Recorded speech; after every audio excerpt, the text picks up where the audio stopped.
Yes, this is Diane. Oh, excellent. Okay. So thank you for joining, Diane. We have a quorum now. I can go ahead and go to the approval of previous meeting minutes. Has everyone had a chance to look over those? I don't have that because I'm on the phone. But yes, I would vote yes.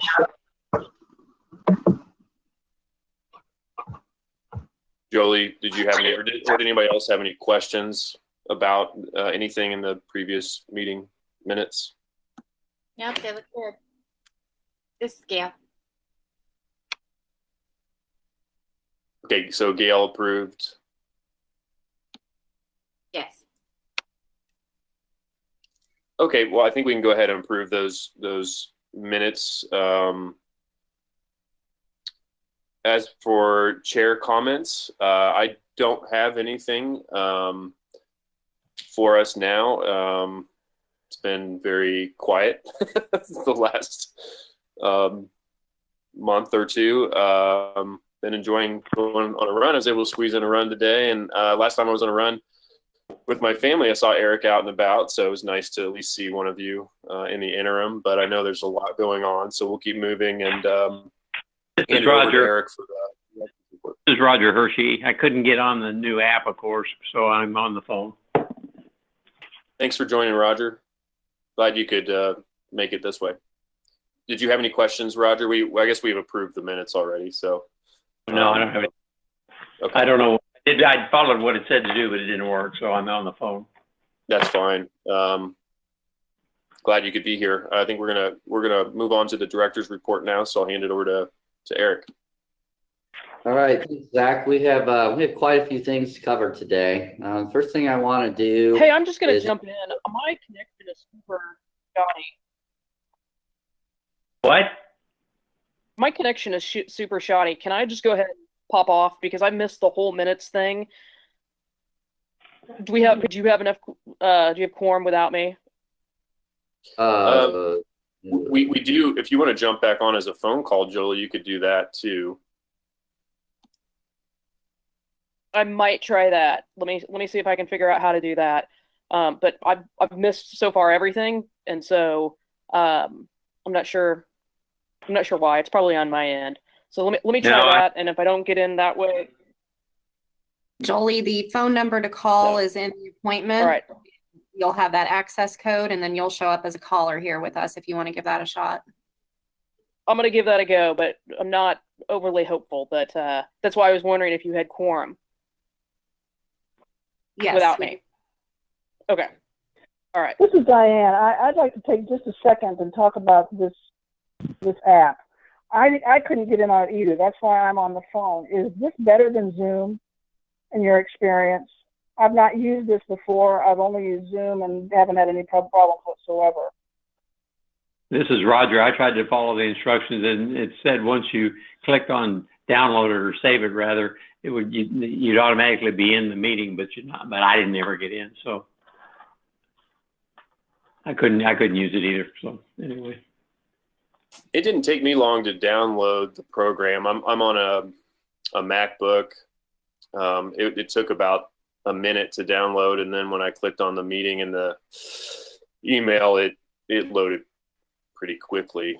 So yeah, I can't. I'm not an IT guy or by any stretch of the imagination, but yeah, I'm sorry to hear about the troubles.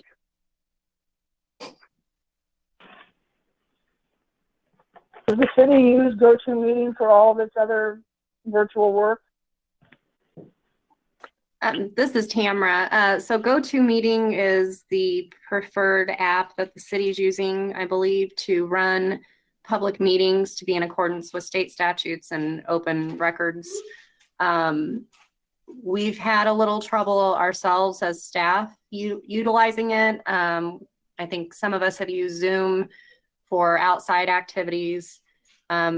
As a day-to-day, we use Microsoft Teams, and we've had a lot of luck with that, but I don't know that it is feasible to use that and be in accordance with the open meetings and open records. So that's why we're using GoToMeeting.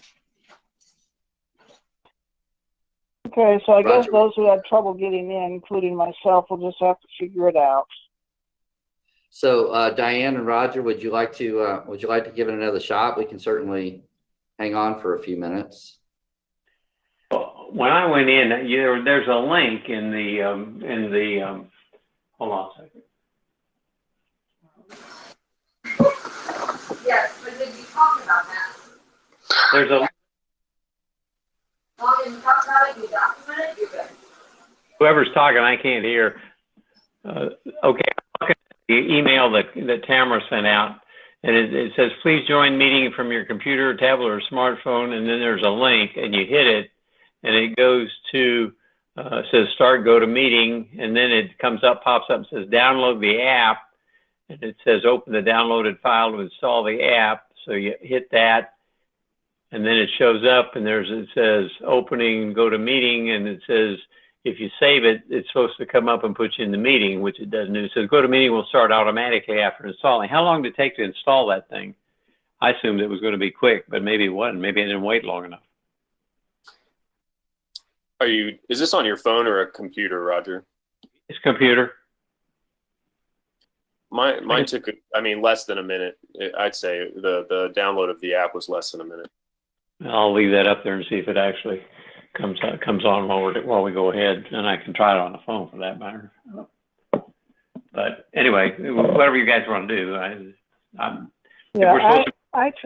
This is Diane. I tried last night to download the app, and I think it's on my end. I changed my password in the last 2 years, and it's still using my really old password. That's the only one, or not password, my email address, and that's the email address that came in. I tried to go to support from the GoToMeeting group and couldn't get any support to change that. So I think it's me, and I think I'll just have to figure it out.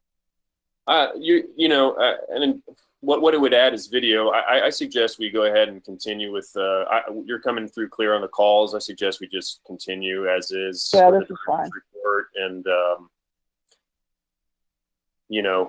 if we need to do this again, we'll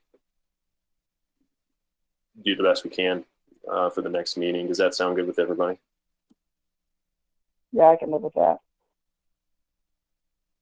Okay, Roger and Diane, hopefully you were able to look at least on your PC, the handouts that Tamara sent. I believe those were attached to the meeting announcement, were they not, Tamara? What were they? Only things I put out were the agenda and the minutes. Is there something more? Yeah, Eric, I texted you. Did you want me to go ahead and send the presentations that we finished today? Yep, that way they Okay. can follow.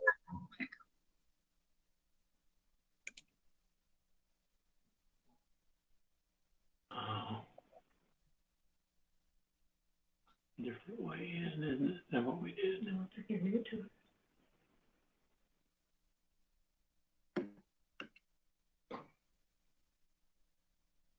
Tamara, let us know when those are sent, and then we'll bring up the first status report.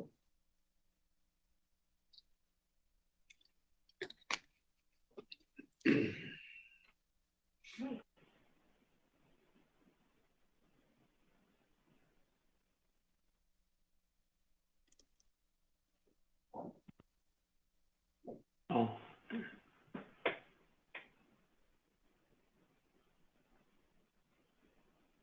Well, by the way, while we're waiting, Nancy's here with me, my wife, and there was another link which said if you're new to GoToMeeting, click it, which was different. So it looks like it's downloading now. So maybe I'll get in. Maybe there were two links. Maybe I didn't use the right one.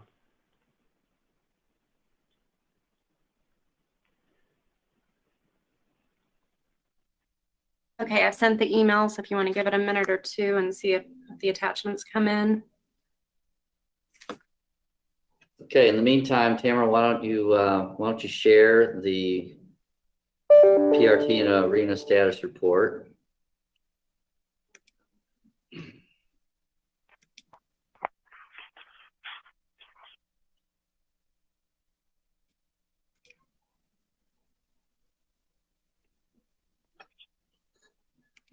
Give me just.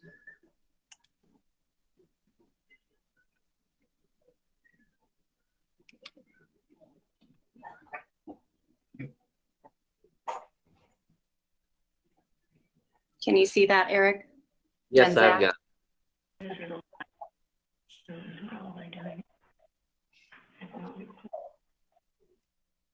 Okay, let's go ahead and get started. For those of you that are just on the phone, hopefully on your computer you received the documents by now. The first thing that we're going to be looking at is a PowerPoint entitled PRT Facilities and Program Status. So basically this is going to tell you a little bit about what we're currently experiencing and what we are doing for the remainder of this fiscal year, which ends June the 30th. Slide, please.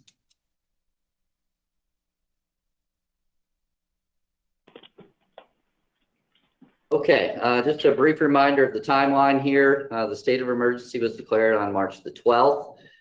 We quickly thereafter closed the facilities, Parks and Recreation facilities, to the public on March the 15th. And we also were limited to public gatherings of 50 or less at that point. A couple days later, public gatherings were reduced to 10 people or less. And then on the 17th, other facilities closed, other city facilities closed to the public. For us, the next thing was on March the 19th. We closed all the playgrounds to the public and all of the parks. This has been done metro-wide, of course. It's not just here in Independence. All of the parks around the KC metro area have this condition. The stay-at-home order on the 22nd was issued through April 24th. Shortly on April 1st, actually, sport courts and skate parks were also closed to the public. That was in a direct result of folks not observing the social distancing guidelines that had been set forth. And again, that condition exists all around the Kansas City metropolitan region, not just here. On April 16th, then the stay-at-home order extended through May the 15th.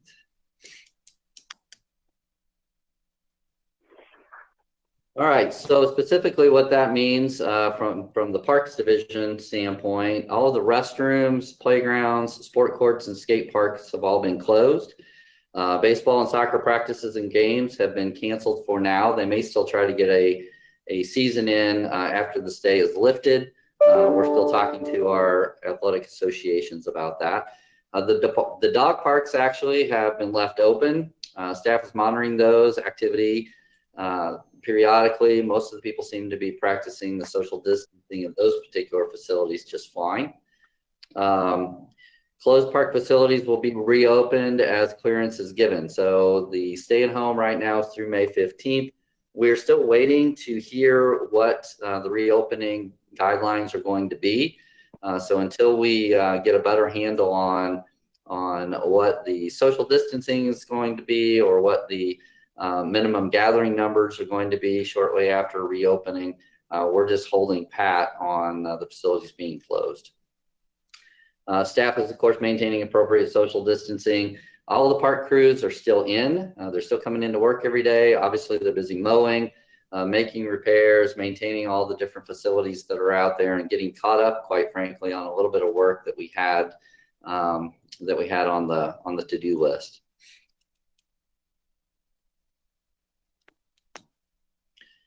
For the Recreation Division, all community centers, the Uptown Market, and the Nature Park facilities are closed through June 30th. June 30th is obviously past the potential stay order, but that is really more for a budgetary reason once we get into June, and we'll explain that later in our budget presentation. The Sermon Center is open from 1 to 4 today, but it has been transformed into a donation and collection site. We are accepting a number of different items, different PPEs, baby type of products, things of that nature. It is set up so that it is a no contact type of drop-offs and warehousing scenario. George Owens, the trails and the lake are open and actually has been pretty busy for the last month or so. Palmer Center, they are delivering frozen meals to those that were registered participants of our traditional congregate program.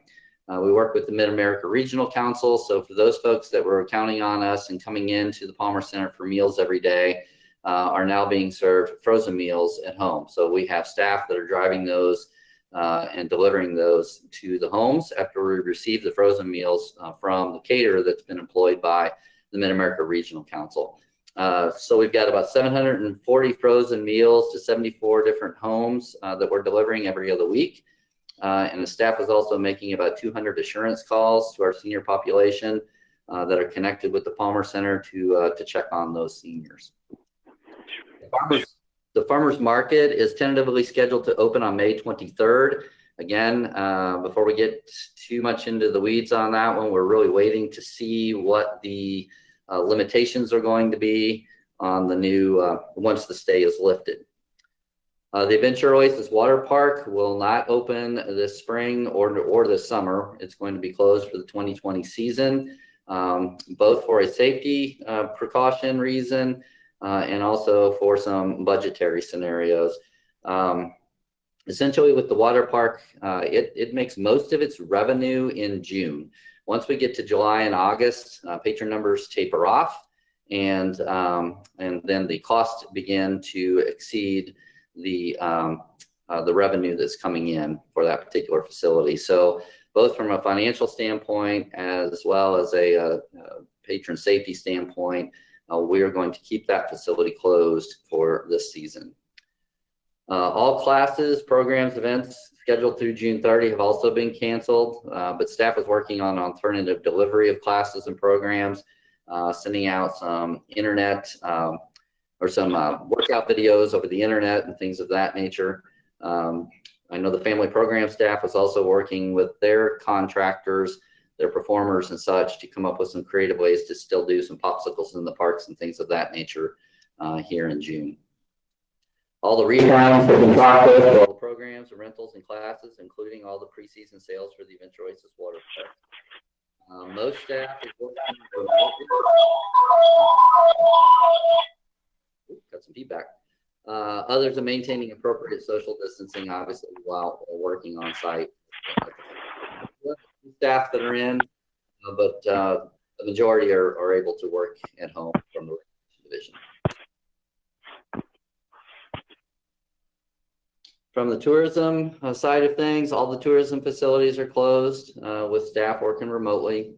Marketing plans are being adjusted to the current pandemic situation to start advertising things for essentially later this summer and into the fall in hopes that everything is somewhat back to normal and that travel is back on people's minds, and hopefully the Royals will be playing and we'll be able to tell them where to stay and what to do while they're in town. The historic sites, they may open after the stay is lifted. That really is going to be dependent a lot of our volunteers and the societies and associations that care for the homes and operate those on a daily basis. We're beginning some of those discussions with them now in hopes that we'll still be open at the Vail and the Bangham, etc. in June. All summertime festivals and historic sites have also been canceled. The CNA Depot canceled the National Train Day. The Vail canceled the National Strawberry Festival, and the Breakfast in Blooms has been canceled. That was traditionally held at the Bingham Wagner. Rentals at historic sites in the National Frontier Trails Museum have also been canceled through June 30, with refunds being processed. The Trails Museum will not open the remainder of this fiscal year and probably a little longer. We'll talk about that when we get to the budget. In addition to that, the Experiential History Program, these are reenactors, pioneers, as well as the Vail era. That program has been postponed until further notice. As far as the arena, as you all know, that facility is closed to the public, including the community ice. All scheduled programs and classes, events, those have all been canceled or rescheduled to later dates. I will tell you that the promoters are really looking at the 2021 schedule at this point. They're a bit hesitant to book anything still later this summer or into the fall. But that is still, there's still a lot of activity taking place, is trying to get all of those things that we were postponing rescheduled for future dates over at the arena.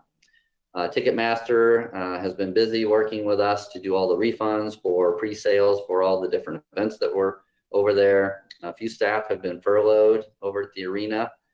The facility was also placed now on a soft standby. We were really close to actually converting that into a field hospital for overflow scenarios. We worked with both FEMA and SEMA, Corps of Engineers, and the National Guard on getting that thing ready to gear up and actually serve that purpose.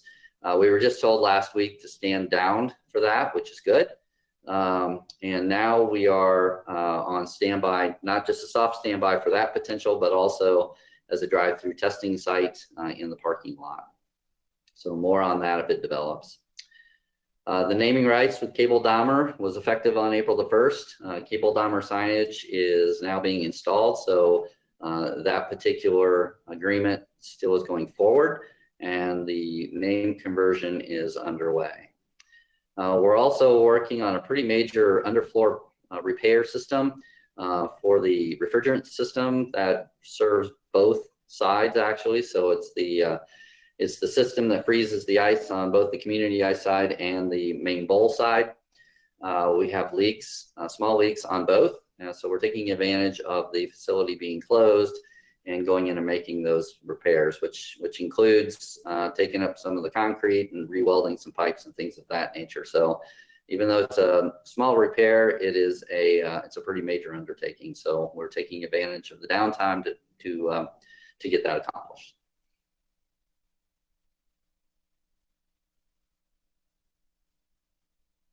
Okay, so that is basically the status, as depressing as it is, between now and the end of June.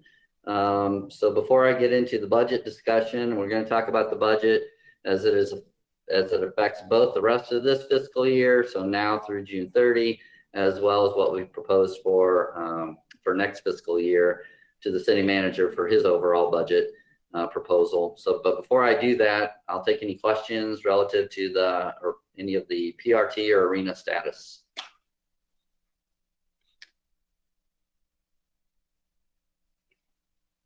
Okay, hearing none. Zach, if it's okay, we'll jump into the budget. Absolutely fine with me. And it looks like we lost Roger, but he's from the call, but he's back with his computer. Oh, good. Okay. Eric, on the agenda, you have. Yeah, we got through. Oh, yes. I have one other, there's one other thing under status report. So any questions on facilities or programs that we just went through? Okay, hearing none. Go ahead, Roger. I mean, again, I got in finally, but am I supposed to be seeing anything on the screen? I saw that list of things you just went through, but now all it says is Independence, Missouri City 7 up in the left-hand corner. Am I supposed to be seeing something more, or is it not up yet? Whatever we're going to look at. Yeah, it's not up yet. We're in transition from the facilities presentation to the next one. Okay, I'm sorry, but I am in on now. Good. Okay, so Parks, Recreation, and Tourism has a secondary function. We always have. It's in all of our job descriptions. It's in our overall department description.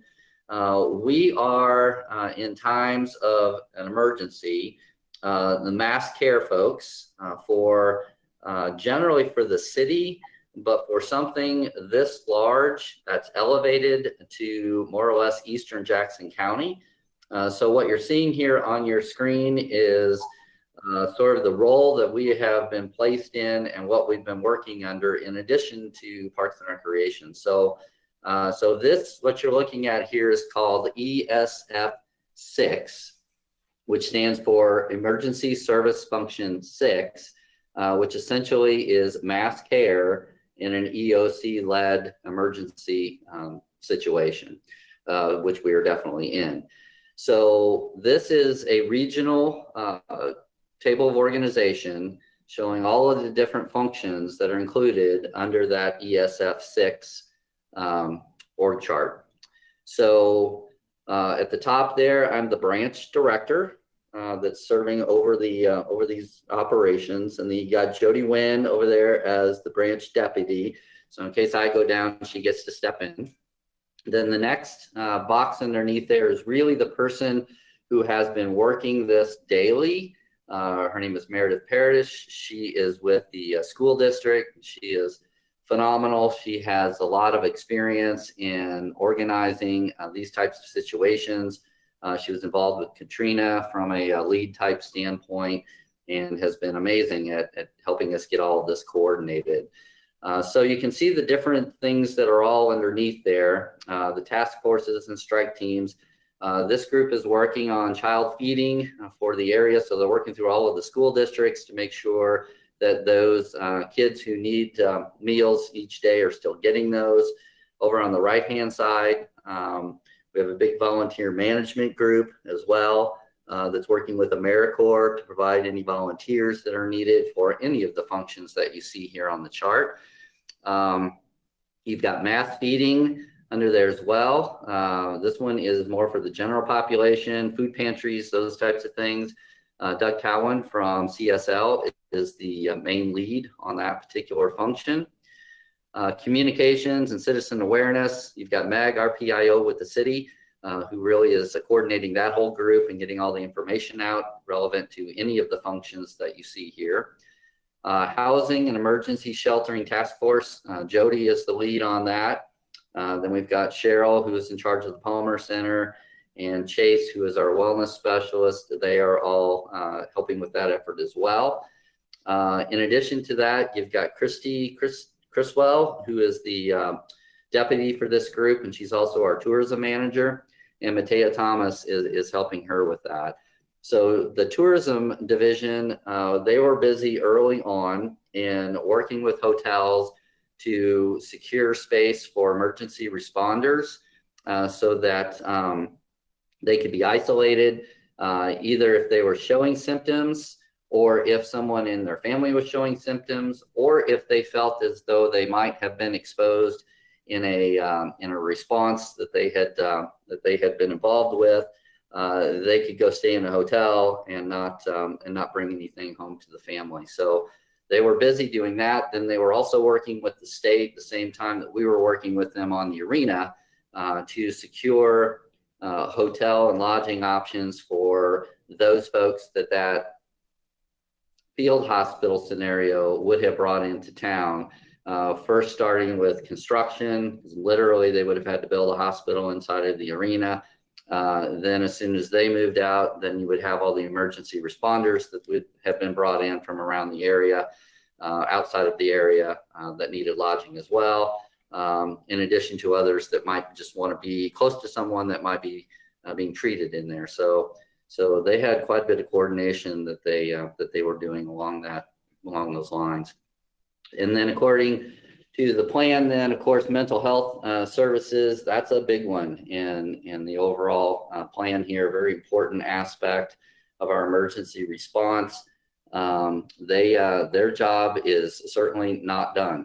They've got quite a bit of work that they're still doing, trying to secure mental health services for those that might be in need, including having a call center that we are also helping to staff to try to help connect people with services. And then you have the Human Services Task Force underneath that as well, that are also working to provide things in the community. So that's our secondary role, in addition to just Parks, Recreation, and Tourism, and a secondary role for just about everybody that you see on this chart. So that's been consuming quite a bit of our time, in addition to just trying to figure out what we're doing within our own Parks, Recreation, and Tourism department. Any questions on that? Let me say it's reassuring to know that this is all in place. My question is, do you need any help from any of us for any of this? Thank you. I do appreciate the offer. At this point, we are starting, all of these groups are starting to look at the reopening plan. So all of the things are in place to respond to the pandemic as it exists today. So now we are shifting our thoughts and coordination towards reopening things. And I'll keep you in mind, Diane. Right now, we're pretty good to go So just fingers crossed, we don't need anybody else's help. If we do, we'll sure give you a call. Thank you. Eric, this is Roger. I'm surprised. I'm glad to hear this. I didn't know you had this secondary role. I'm not sure the citizens of Independence know that. At least the people I know probably don't know about all this effort, and I wonder about that. Yeah, the Meg and company they've done a lot of pushing out of information. We have got a little bit of TV coverage on it as well. Not as much as we like. The school districts are doing a really good job of getting their information out to all of their families as well. And yeah, there's just so much information flying around out there. It's hard to make sure that you're hitting everybody and you're not getting missed in all of the other stuff that's flying around. Eric, I've got another question, and I'll be quiet in a minute. But is the mayor or anybody or Zach giving a scheduled weekly or a couple of days or every day briefing that's online somewhere on City 7 or otherwise? Because I haven't found that, but maybe it's there. They are giving periodic updates. We have an EOC call every other day now. It was every day. And from that, Meg is pushing information out to media sources with their updates. So there's at least 3 updates a week that are going out at this point. So I'm not sure if it's online or not, to be quite honest with you. I would suggest that it'd be somebody figure out how to put that on 7 if it's going to the media anyway, and then let people know it's there so they could know to go in and check that sort of thing out. Because from my perspective, there's been kind of a dearth of information about really all this kind of thing and whatever the city specifically do in the Independence. I mean, I know more about what goes on in New York City than I do in Independence. Yeah, that's a good point. I'll push that over to Meg and company. I'll share that concern. This is Diane. I think what Roger says is going to be especially important now as we start to open back up. I think we need to do lots of communication with the public. Yeah, we will for sure. We're getting a lot of questions, I will tell you already. When are you opening the playgrounds back up, and when are the tennis courts going to open up? It's warm outside, those types of things. And there's also a lot of regional confusion because the stay-at-home orders are not expiring consistently. So we're through the 15th, but our neighbors some of our neighbors are the 3rd, and some of them are even May 1st. So it is going to cause a little bit of confusion. So you're right. The next couple of weeks, communication is going to be pretty darn important.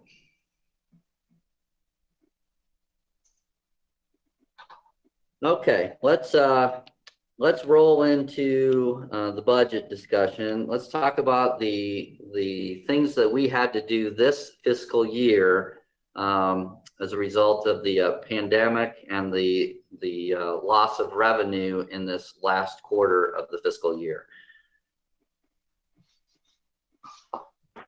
Okay, so these were amendments to the current year budget. So as you guys are aware, our budget goes from July 1 through June 30. So literally we are in the 4th quarter of the year. And during that 4th quarter of the year, we were told our revenues were going to be down by the amounts that you see here on the screen.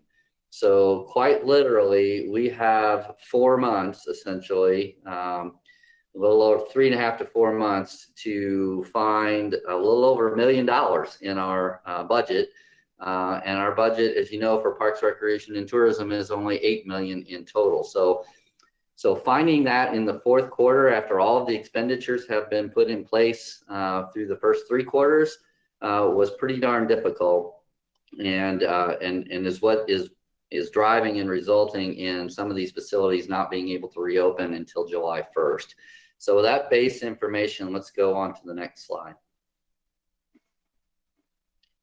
Okay, so specifically, here's what we were asked to do, and here's where in general we came up with the funds to cover this. So in the general fund, we only had to come up with $51,600.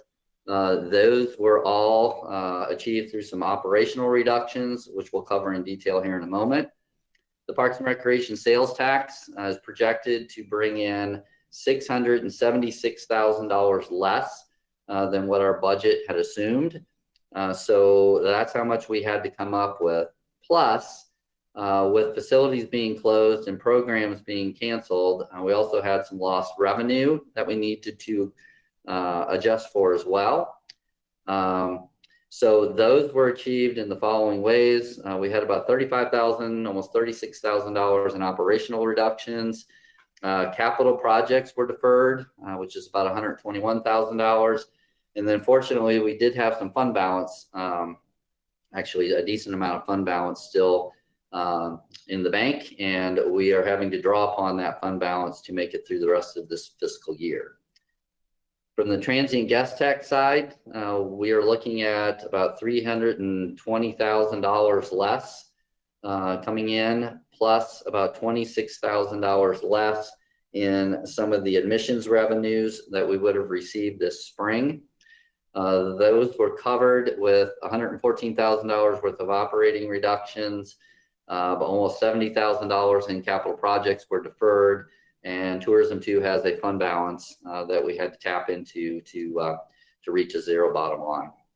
So in total, we had just over $1.8 million that we had to come up with. And you can see in total, $208,000 was achieved through reducing operations, $190,000 through capital, and then we had to dip in to the reserves to about $729,000. And we'll see what the results of those here are in just a minute.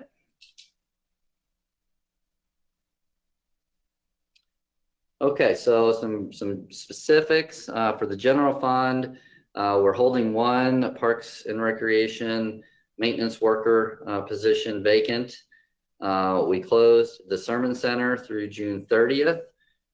So the operating savings from that, plus the center attendants that would have normally been paid to work for that duration of time, are being held vacant. And then we also were able to shift 25% of the staff assistant salary for this last quarter from the general fund over to the transient guest tax fund, which is appropriate because she actually does quite a bit of work for the tourism division as well, from P-card transactions to a number of other things for capital projects, etc. Okay, for the Parks and Recreation Sales Tax Fund, reductions in operations. The Truman Memorial Building and the Palmer Senior Center are closed through June 30th. We have canceled the May and June and July and August issues of the Palmer Post, but we're going to be sending out some postcard scenarios instead. Basically, that is the publication that keeps all of those that are tuned into the Palmer Center up to date on all the programs, events, and things that are happening at the Palmer Center. We canceled a lot of fitness classes, things of that nature that were going to be held here in the building or either of those buildings. Popsicles in the Park is also canceled for June. However, we have, as I mentioned earlier, we're working with some of our contractors and performers to do some creative ways of maybe still having those either virtually or through a drive-through scenario or something of that nature in June. We've canceled several contracts, including the fish cleaning contract, April through June. We're working to actually maybe get some grant funding through the Truman Heartland Foundation. Actually, it's donation money that we have there for the George Owens Nature Park, and seeing if that will qualify to still maintain our fish population at the nature park. We canceled our mowing contracts, brought all of that back in-house, which will be a challenge to keep up with all of the work that we normally would be doing out in the parks, plus mowing what the contractors were once taking care of for us. And we eliminated the last two waterfall park cleanups, which was done by contractor as well, and we'll be doing that in-house. We also have some salary savings at the Independence Uptown Market and the Palmer Senior Center, April 1 through May 15. At this point, as those two facilities are also not open. They're open on potentially on a delayed schedule. And then we deferred all capital projects scheduled for this spring. Okay, for the transient guest tax, then we're not opening the National Frontier Trails Museum for the remainder of this fiscal year, and as you'll see, that's going to have a delayed opening even next fiscal year. We had 3 positions open at the museum that we're going to hold for a while over there as well, and we are canceling the experiential history program for the remainder of this fiscal year and a portion of next. We're also deferring all of the capital projects scheduled for this spring, including the finish work needed at the spring cabin. Okay, so that's a lot of stuff, and it's very disheartening for sure. But when you're entering into the fourth quarter, and you have to cut $1 million out of your $8 million budget after you've already expended 3/4 of the year, that presents quite the challenge. So that's how we're able to do it, and to keep all of the staff in place and have them working on some alternate programming and things of that nature, so that when we are back and ready to open, they're ready as well, and we can get things hopefully back to normal as soon as possible. Eric, have we actually laid off full-time and or part-time staff? Our part-time CAs have essentially been, center attendants have been laid off through the remainder of the fiscal year. There are no part-time staff that have been laid off. You mean full-time? I'm sorry, full-time. Yeah, there are no full-time staff that have been laid off.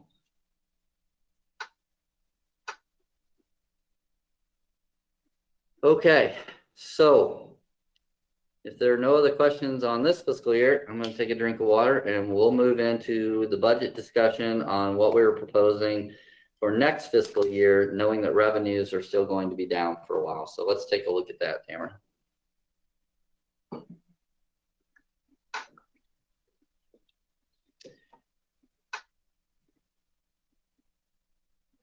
Okay.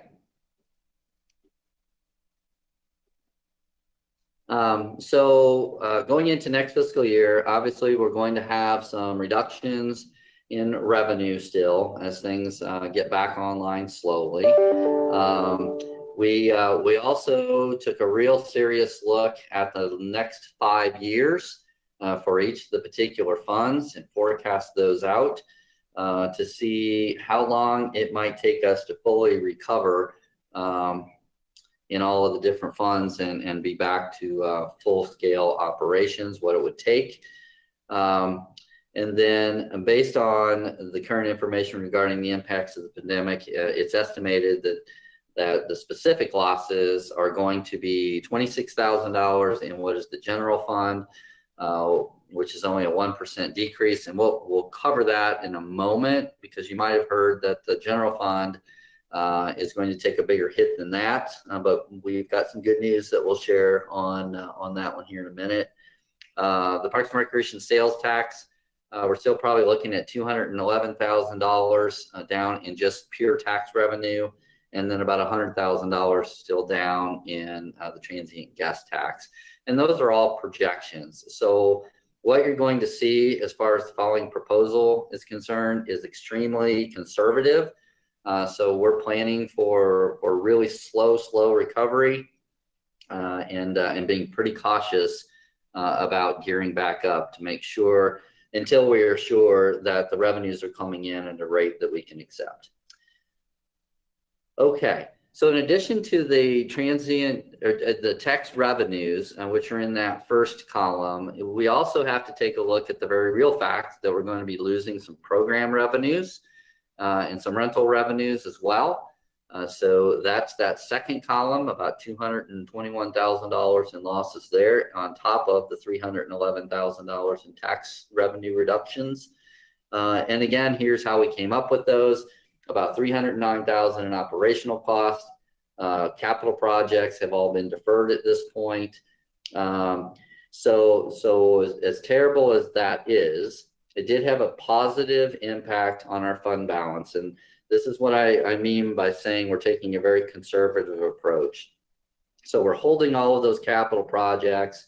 And we're holding back on a few other things to try to build back our fund balance and make sure that it gets back to a healthy position before we start moving on some of those other things. So we'll be taking a very close look on a monthly basis on our tax receipts, and then looking at that bottom line and our fund balance before moving forward with anything above and beyond what the base budget is going to allow.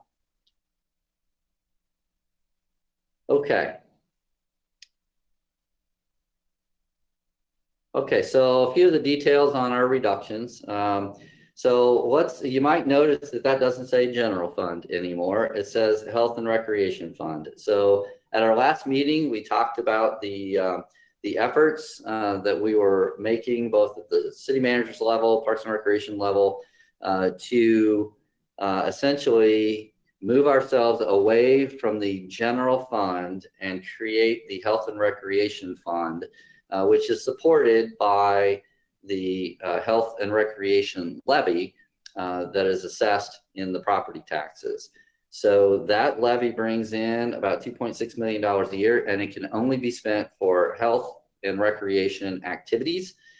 So we were successful in getting essentially out of the general fund and into our own fund, which we share right now with animal services, with the animal shelter. So it's us and the animal shelter splitting this up, and we are no longer in competition for those general fund dollars with the rest of the departments that are funded through the general fund, like police, fire, and things of that nature. It sort of was by necessity, to be honest, because we were down in budget to just about that $2.6 million. So that money couldn't be used for anything else anyway. So the natural progression over to the health and recreation levy fund and just categorizing us in that certainly made sense, and the timing is right to do so. Eric. So, Eric, go ahead. This is Roger. I've got a sort of a legal question. I know when we passed the original parks sales tax, there was a requirement that the city not reduce the general. Well, we lost you, Roger. Fund contributions that were coming out, that were being made before that sales tax was. Wonder whether you have looked at, and/or legal has looked at that. I'm not saying this is a bad idea, but I'm saying my recollection is there was a commitment as a part of that ordinance not to take money out of the general fund. Now, if city legal thinks that the health and recreation, where was this health and recreation fund money going before? It was technically going to those two functions, but when the health department was in play, they were spending $4 million. So it really, between the two, so it really wasn't an issue until we got closer to the expenditures equaling what the revenue was bringing in for that particular function. So the ordinance that you were referring at the time called for no less than $1.4 million of the general fund to be. We had to at least get $1.4 million towards Parks and Recreation. By going into the Health and Recreation Fund, we're actually above that, and I think it's only going to go up from there. So legal has vetted that out, and we've looked at it with finance as well, and we think this is much more beneficial for us, so that actually we'll be better funded through this scenario than if we were to stay in the overall general fund. You could actually make the argument you're entitled to both, which I wouldn't do right now, but I'm just saying, I'm glad you talked to legal, because I think there's in my mind, there would be some questions related to that, which is why I raised it. Yeah, yes, thank you, Roger. They did, and I made a note of it here just to circle back and remind the city manager's office that that's still out there. Okay. All right, so the details on the reductions for the sales tax fund, salaries for administration have been shifted and various reductions made in the current fiscal year have been carried through into next fiscal year. So some of those things that we just talked about, we made reductions in for 1920, have been carried forward into 2021. We have decreased our special event contracts and some of our overall maintenance contracts that we talked about, fish cleaning in particular, rents and leases. We've reduced some operating supplies for programs, and we are holding several positions vacant. These folks are not laid off. These positions are vacant, and we're just not going to fill them next fiscal year. The program specialist at the Palmer Center was vacant this fiscal year. We're going to carry that vacancy through next fiscal year as well. We had a recreation coordinator position that was vacant this fiscal year. That position will also be carried vacant through next fiscal year. And we have a recreation supervisor that is leaving us, headed up to Wyoming? Where's she going, Tamara? Yes, Wyoming. Yep, up to Wyoming. She's doing the right thing, following her husband up there who has a job transfer. That's Becca Wheeler. So she is program extraordinaire for the market. She does some programming for the animal shelter as well. We are going to miss her dearly. And unfortunately, we not only lose her as a person and an expert programmer, but we're also losing that position, and we're going to have to be covering that with some other full-time staff. We're going to be shifting some responsibilities around. And then, as mentioned earlier, the water park will be closed for the 2020 season, but this year's budget does include money to make sure that we are geared up in the spring of 21, which is still this 2021 fiscal year upcoming. So we'll be open again next summer. Just we're gonna have to skip a year. We're not going to be the only ones. We were the first one to announce here regionally, but there are others I know that are considering or have made that call as well. And then we've got some capital projects that we have we've deferred. So the only capital projects that we have for next fiscal year is within the park maintenance mobile equipment. We have some lease payments still to make on some previously purchased equipment, and we have a little bit of money for replacement of a vehicle if one should go down. And then the park revitalization is also it's also funded. That's basically our fix-it account. So for next fiscal year, we're pretty much in a if it's broken, we're going to fix it, but there are no new projects on the table for next fiscal year.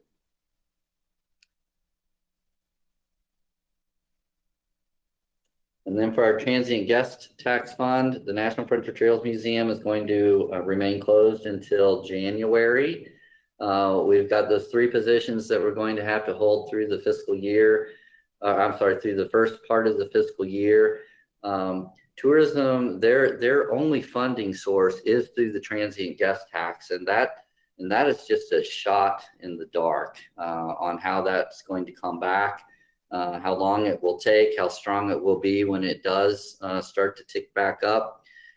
So we're being extremely cautious with this one, so that we are not in a position where halfway through the year, we find that the transient guest tax receipts are coming in at a rate that would force us then to do something as extreme as laying anybody off. So we're holding back on the National Frontier Trails Museum and filling those positions for the first 6 months of next fiscal year. We're also cutting back on some of the travel that we're doing, dues and memberships, and the things that you see here on the list. Eric, when it says salaries for administration have been shifted, that means they're getting picked up out of somebody else's budget, or? Well, it's our budget, but what we did was to maintain and make sure we maintain the bottom lines for each. We finished the strategy and the exercise of trying to place people appropriately in the funds that they were working. So, for example, I was most of my salary, or the majority of my salary, was coming out of the health and recreation levy fund. So we've split that up now evenly across. We've done the same thing with Morris, et cetera, to try to try to even that out a little bit and spread that amongst the funds instead of hitting one fund harder than another.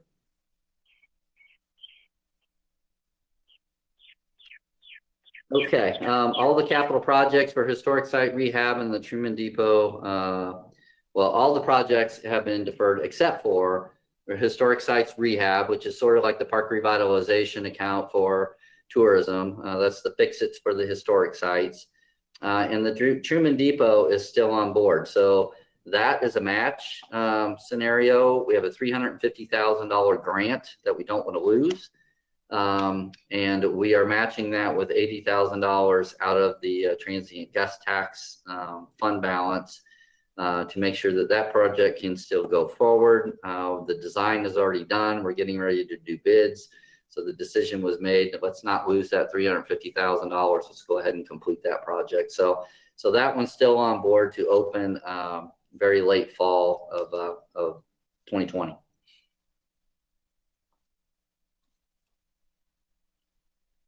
Okay, so that's the proposal that we have going forward. Yeah, it's a little bit bleak. Again, it's conservative. The good news is we have positioned ourselves to still, once July gets here, do all the programming, open the facilities back up,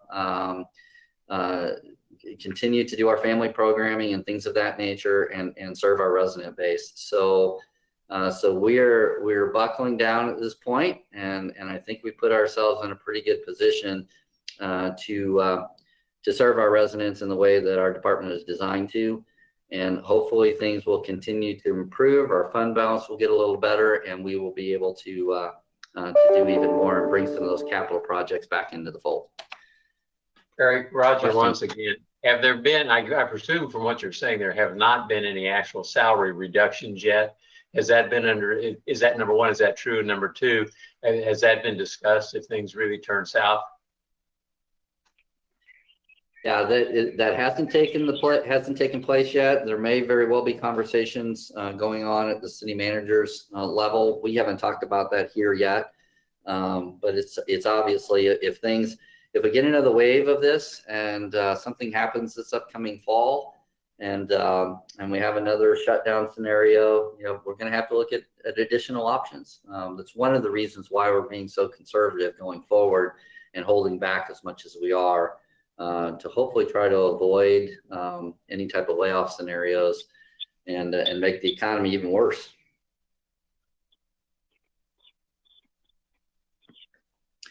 All right, speaking of people, here's our table of organization. There's really one change that I want to point out to you here. You guys can blow this up on your computers at home later, but you can see the couple of the positions that we have that we're holding vacant. There's some position funding being sought still for the 2 nurses. I think we've got that one figured out though. So it looks like they're going to be fine for next fiscal year. The major change that I wanted to point out here was in that sort of blob up to the upper right hand, right there. Thank you, Tamara. That is Morris and his work group. So Morris was primarily helping me catch up with all of the projects that we've been doing here within Parks, Recreation, and Tourism, as well as over at the arena.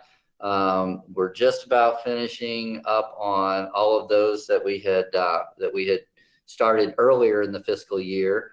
And then, as we just talked about, there's very little in the way of capital project management to be done for next fiscal year. So we're taking advantage of that. There you go. Thanks, Tamara. We're taking advantage of that to shift the historic sites, the historic preservation manager, and some of those operations underneath Morris, so that he can help a little bit with the overall programming and facility operations for that whole core work group. That there's going to be a lot of new faces over there, and they're going to need a lot of help in getting organized and getting things operational over at the museum, with 3 new potential staff members coming on in January, and a whole different look at how we're going to be doing operations through our history programming. So he's going to help us with all of that, which is great. And that will then free me up to concentrate a little bit more on day-to-day budgeting, because obviously, as we just covered and explained, we're going to have to be taking a very close look at that so that we can maintain our operations on a day-to-day basis as we go forward into recovery.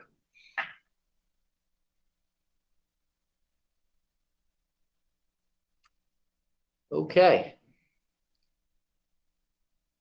All right, last but certainly not least, it is time to present to the council the biannual Independence Park Commission report. So we put this report together showing the activities over the last 6 months. So this is October basically to April. So these were covering the activities and programs and events that happened during that time period. So Zach, we will need endorsement on this or rejection, one of the two, an official vote to before I can send this to council. All right, so executive summary. Of course, this is your report. So this is in draft form. If you all want to change this, and if you're not in agreeing, if you don't agree with what the report says, then certainly tell us. We'll make note, and we'll send out an edited version for your subsequent approval.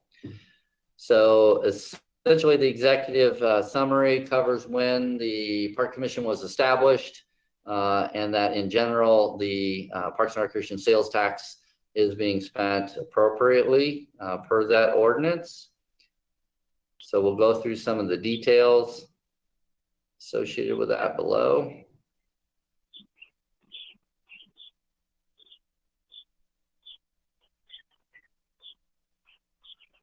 Okay, the current Parks and Recreation sales tax was renewed in perpetuity. Whoops, this tax generated approximately $2.38 million through the first 6 months of that fiscal year.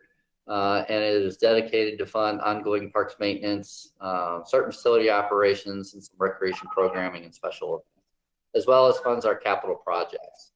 So you see the list of current commissioners there, so you should find your name there. Hopefully it's spelled correctly.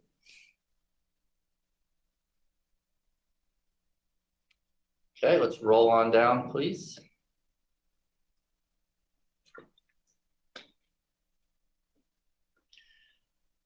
Okay, so the report covers the completion of several George Owens improvements. The shelter construction was completed, as well as the lake's overflow spillway that was reconstructed as well. Those two projects are now done.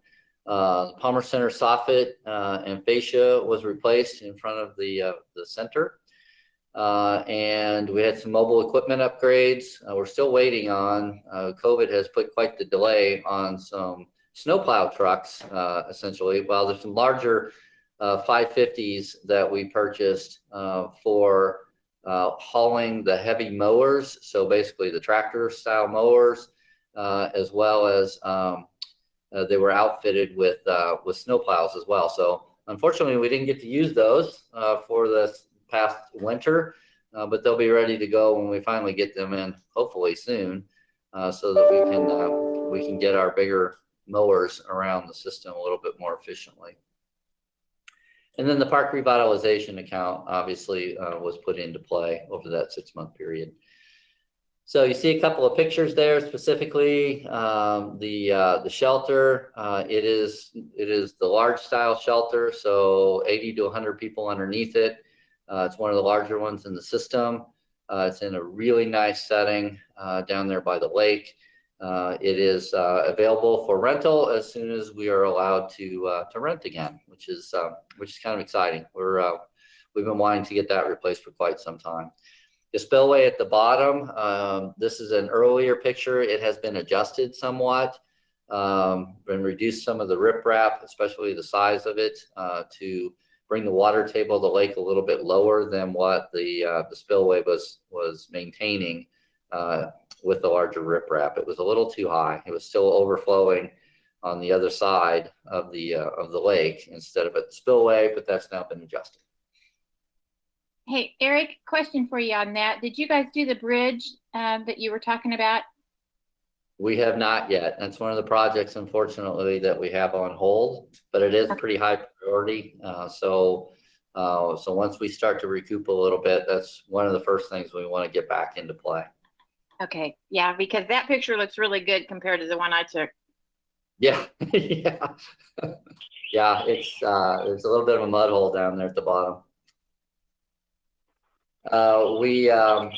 We did earlier last summer in July. Actually, I mentioned the two Chevy 550s that we purchased. We also got a couple Toro stand-ups and a Z Master zero-turn mower as well to assist with our mowing operations.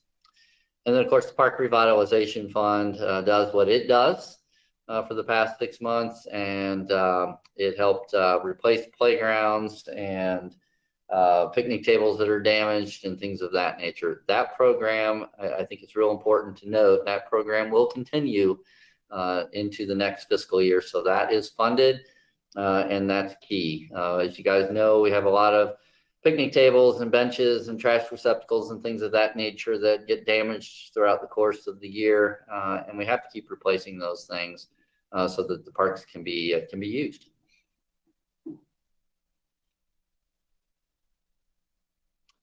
There's a number of family programs that were held here, successful as always, so you can read through those. I won't go through each of those, but our up until the COVID stuff hit us, we were setting some numbers, some record numbers on patrons attending our events. So we were having a really good year up until the pandemic hit.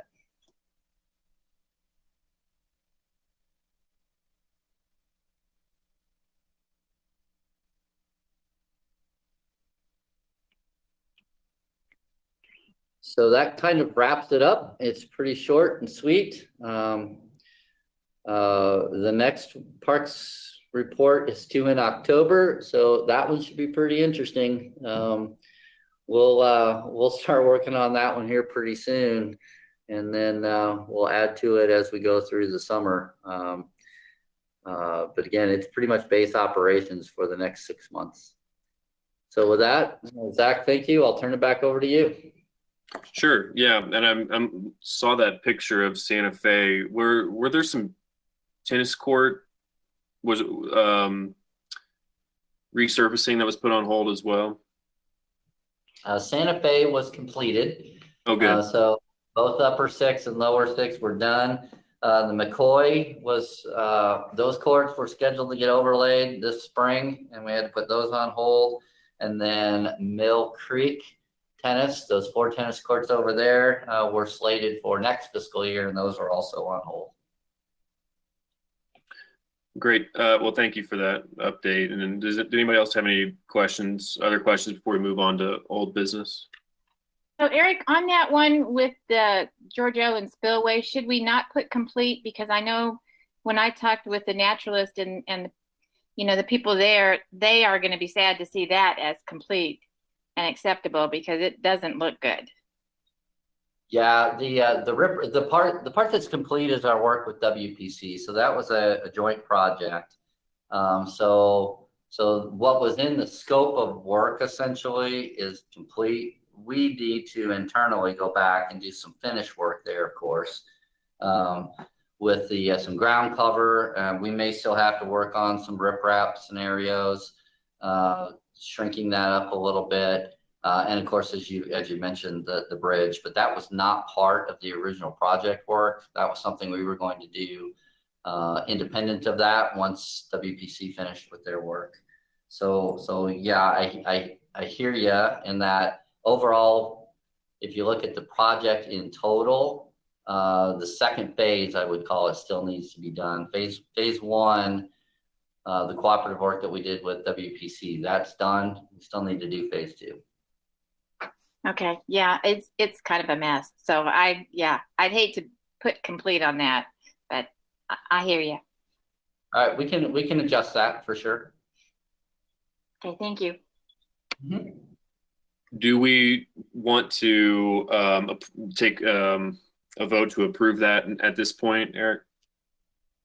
Yeah, so far it's approved contingent upon that one change that Gail just pointed out. I'll entertain others, of course, as well.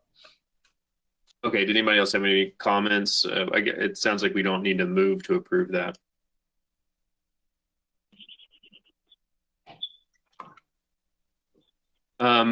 We had spoken last time we met about Cliff McCormick, about honoring him in some way. Roger, could you elaborate? I know that conversation kind of came to a screeching halt there with everything, but were you able to talk to him or think about that, Roger? Well, actually, we had some input from, we had some input from Eric. One of the questions we've got is, what have we done in the past to honor people, and are we setting precedent? And so I think it's good for us to think about that sort of thing. And it seemed to me like, Eric, jump in if I'm mischaracterizing it, but it seemed to me like maybe we're better off if we do something fairly informal when the situation will allow it. I do think maybe in the interim, it would be a good thing. And Eric, have we done resolutions like some boards do when people leave, a thank you resolution, basically? Yes. I would think we should do that for Cliff and for everybody, I guess, as they rotate off. But that could be done. We won't meet again for a long time. I'm wondering whether the group here, and I'm thinking out loud, that's why I'm stammering around, but wondering whether the group would be comfortable with some of us putting together a thank you resolution and pull together out of the files some dates, how long he's been on, when he went on, and if we can identify it, some of the things that he's been particularly interested in. But if we could do that with today's date, rather than waiting until our next quarterly meeting, that would be an interim recognition that would, that could be passed on. And I'd be glad to help work on that. I need some staff support to dig out some details. And I know your staff times is precious right now, so I don't want to speak for you when it comes to that. But thinking out loud, that might be something to do for now, and then look later. When we can get together as a group again to do something, even as informal as a barbecue or whatever later. Sure. I think Tamara has already got a little bit of background information on years of service and things of that nature. Is that right, Tamara? Yes. So Roger, Well, I'd be willing to work on that with Tamara and or whoever else is appropriate, Zach or Eric. I'm not trying to be possessive of the thing, but I would help pull it together. Could you? Tamara, I would encourage you, Tamara, to go ahead and send what you have to Roger, and then you can start looking that over. Would you also, Tamara, send to me a copy of the resolution we did for Jack Gant?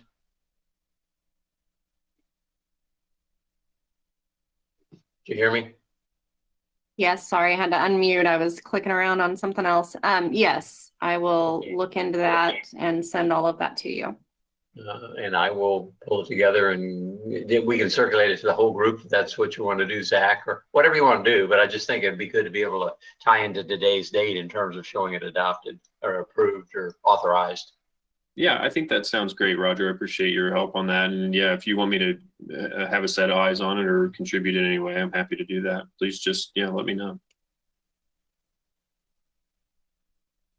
Okay. Well, I will circulate. You're going to, I guess, sign it. You're probably the chair right now, I think. So anyway, I'll work on it with Tamara, and then we'll get it to Zach. And if there's anybody else in particular who wants to see it, or we can once it's gone to Zach and we want to do it, we can circulate to everybody and say, heads up, this is what we think is appropriate, and we'll show it as authorized on today's date, so people can see it ahead of time if they want to do that. If they don't want to do that, that's fine. Delete the step.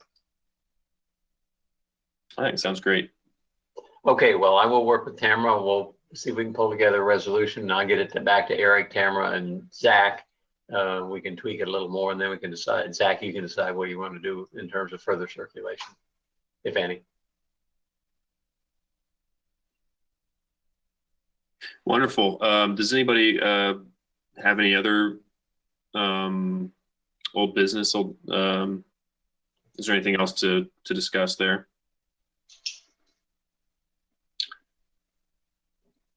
Okay.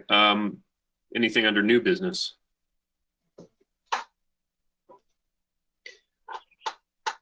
This is Roger. It's not new business, but I want to tell Eric and I want him to spread to his staff.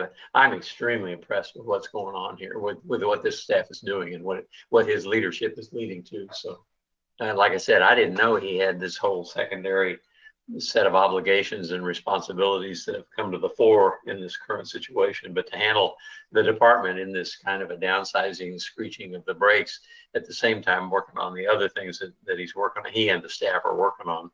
I just think maybe it would be a good idea if there was a recognition in the record and ask Eric to, we could do it by resolution, we could do it by less formally than that, but basically let the staff know that we have heard this report.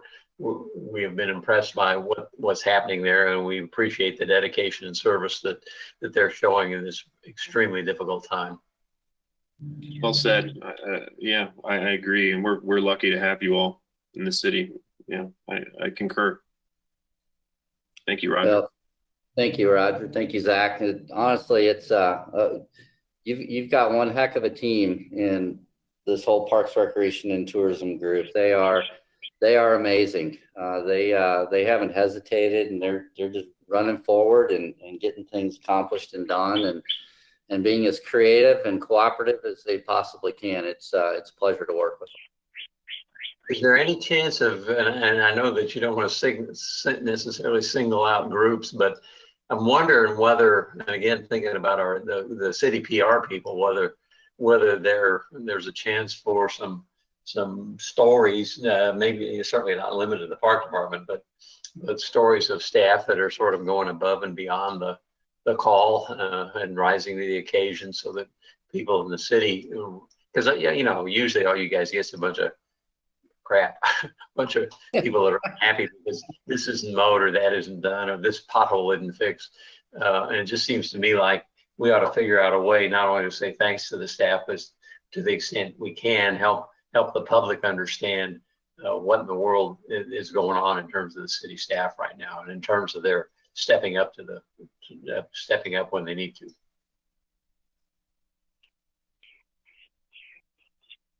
I think our PIO folks, as soon as they are collecting stories from us and photos citywide of all the different departments and staff, and I think they are planning to do a little bit more promotion on that as soon as things are calmed down just a little. It's a small department, so they're pretty strapped on trying to get out the information that's most important and relevant to folks today about stay-at-home orders and things of that nature and where to get help, etc. But I know that they are collecting those stories and photos in preparation for doing something of that nature, Roger. Good.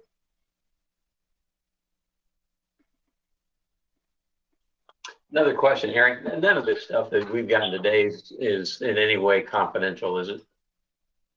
No. I actually I made sure before sharing all this information because it is transparent. It's open at this point. So I wanted to make sure I cleared that through all the channels today, so everybody knows the information that was promoted or was disseminated here today, and that is on public record at this point. It's on City 7. So.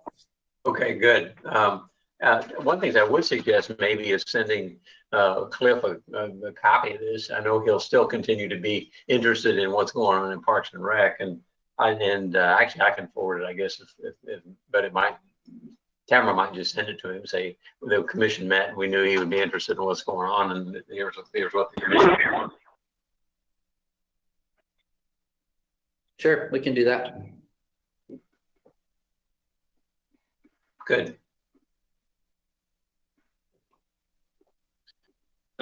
Quickly on, with the nicer weather and people getting out, are we kind of delaying, or is there even need to do park evaluations at this point?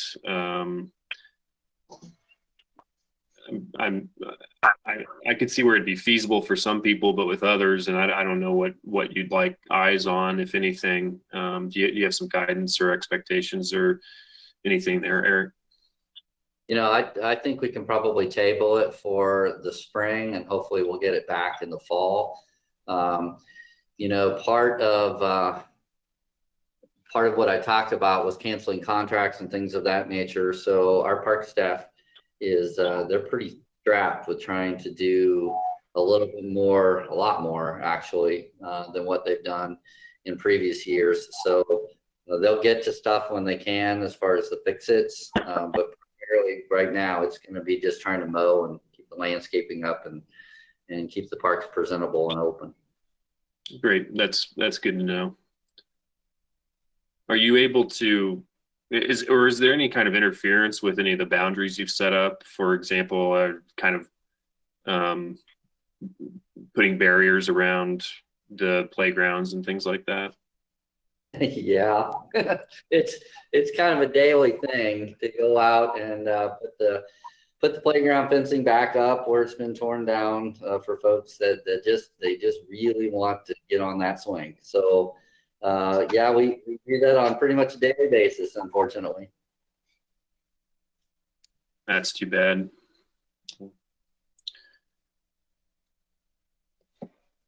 Yeah, keeping everybody busy. Unfortunately, it sounds like.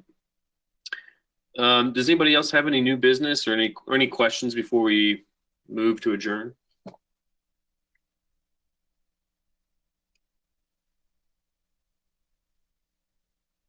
It's Roger. I got one more question. Eric, what kind of what are you hearing from the council about this department, if anything, in particular, in this current time? Well, overall, we are on all of those EOC calls, obviously. So they're quite aware of the role that we're playing, sort of the dual role that we're playing. They're very supportive of the proposals and recommendations that we've had coming forward, as far as closing some facilities and playgrounds and things of that nature. And they've actually been very, very supportive in during this whole time for any initiative that we have. There's been good cooperation through the council and the mayor's office, helping us connect regionally with what's going on and try to, other than the stay-at-home order being lifted, a lot of the services and things of that nature being well coordinated regionally. So they're doing a pretty good job for sure, and they're very supportive of what we're doing. Are there any grant opportunities that may be opening up that would, because of the virus, as opposed to, There are some grant scenarios that are floating around, but mostly what we are keyed into is reimbursement. So with the state of emergencies that have been called, we are tracking everything that we are doing that is related to the pandemic. And we will be submitting that collectively as a city for reimbursement through SEMA and FEMA. So any of the purchases that have been made with additional cleaning supplies or fencing or anything of that nature, right down to all of our staff time that we're spending that's specific to the response, potentially is going to be reimbursable. Now, the whole nation's going to be doing that. So that reimbursable, if it comes, that reimbursement may not come for a number of years, but it's important that we are tracking everything and we'll have a good consolidated provable list of activities and purchases that we've made relative to the state of emergency. So that number could be pretty big, but it may be a long time before it gets to us.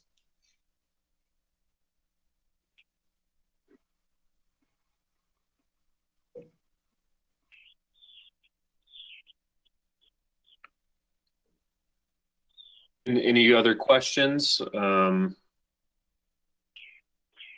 or would anybody want to move to adjourn? Zach, I was late getting on. Who's on the call? I was just curious. We have, well, Jolie was at the beginning. I don't think she was able to Camera, get back. maybe you're keeping track. We have Diane and Gail, and I think that makes up the commissioners. Yeah, as far as the park commissioners, everyone was present with the exception. Well, Jolie dropped off early. Sean Breimer, I did not hear back from him. And then Michael Steinmeier, we shared that he let us know his father passed away a couple of days ago, and the graveside services were planned at this time, the meeting time, so he wasn't able to join us today. And Tamara, what staff are online? Thank you. You, Morris, me, Mike Hicks from the parks manager, Chase Carper, our wellness supervisor who's kind of running the background show here. Thank you, Chase. And Jody Wynn, the recreation manager. I think that covers everybody. Oh, and City 7, Steve from City 7, so that he can live stream it for us.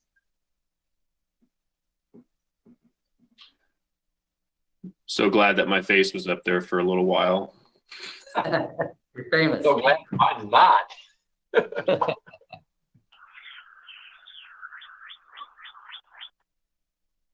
All right. Well, thank you all for joining us. Appreciate you all being here. Any of the commissioners like to move to adjourn? I feel like I'm rushing you all out of here. Yeah, I'll move to adjourn. Second. All right. Well, this meeting is adjourned. Thank you, everyone, and good luck moving forward. We appreciate what you're doing, Eric and staff. Thank you, Zach. Thank you, everybody. Be well. Yes, Eric. Bye. Bye-bye.